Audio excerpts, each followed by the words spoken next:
До господин министъра на народната просвета. Господин министре, ние бяхме бити, гонени от турците и гърците, защото сме българи. Носим името македонци, както го носят тракийците, добруджанците, но сме българи. Насила ни заставят да се отричаме от нацията си и да възприемаме друга. Какво падение! Господин министре, ние желаем този въпрос да се проучи. Ако сте решили да ни предадете на друга държава, то поне ни отворете малцинствени училища, в които да можем да пращаме децата си да изучават български. С почит, Стоянов. Петричкият училищен инспектор Димитър Стоянов пише това писмо от името на родители от града. Петрич е град, населен в голямата си част от бежанци от Егейска и Вардарска Македония. Те са бягали в България, за да запазят българската си националност, но не им е провървяло.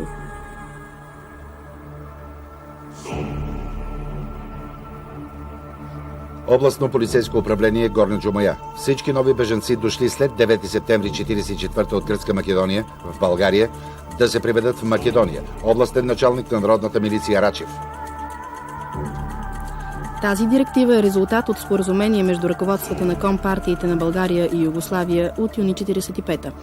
Областният началник на милицията е принуден да нареди репатриране на бежанците, защото те не искат да напуснат България. Село Хърсово. Донасям ви, господин управител, че от направеното запитване на всички бежанци от македонски произход, настанени в общината ми, се установи, че нито едно семейство не желае да бъде заселено в Сръбска Македония. Кметът. Такива телеграми валят от всякъде.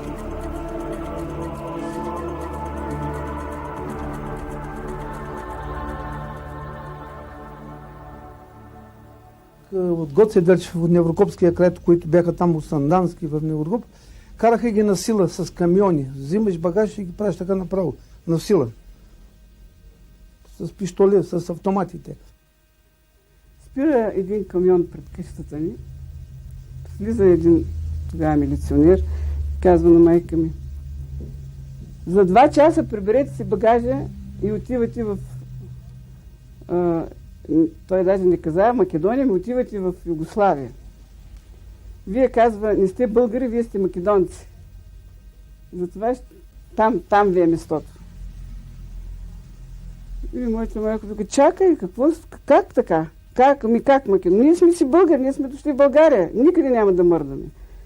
И дядо излиза в този момент. Дядо беше така един висок, така, снажен човек. Казва: какво става?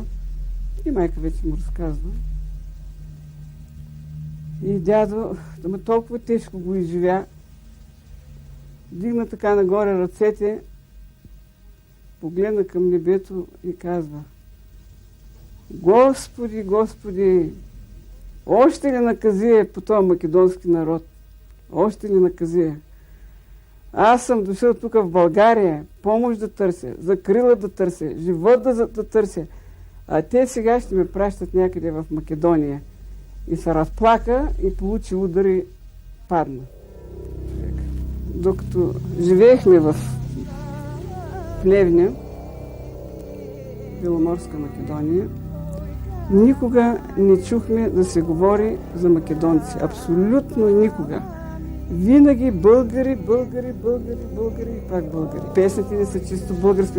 И нравите, и обичаите ми. Абсолютно всичко е българско. Бяло, мори, малеле моя, край, мори, край, бяло, мори. Подухнал ветерот, мори, малеле моя. Когато ми писаха македонци, дядо, той даже лично ми е разправил, взел паспорта, погледнал го и казал: аре, чудна работа. В Гърция българи, а тук македонци. Абе, вие казва, защо? Защо не искате?